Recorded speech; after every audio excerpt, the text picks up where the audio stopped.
السلام علیکم. Welcome to the vocal verse.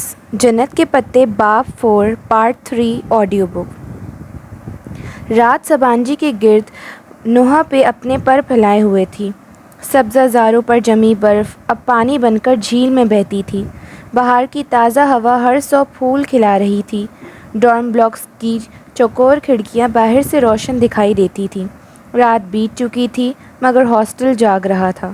Spring break شروع ہونے میں چند دن ہی تھے اور چھٹیوں سے پہلے یہ ان کی ڈارم میں آخری راتیں تھیں. پھر باری باری سب کو اپنے اپنے ٹور پہ نکل جانا تھا. ختیجہ، حیا، ٹالی اور چیری کی ڈارم میں رونق اپنے عروج پہ تھی.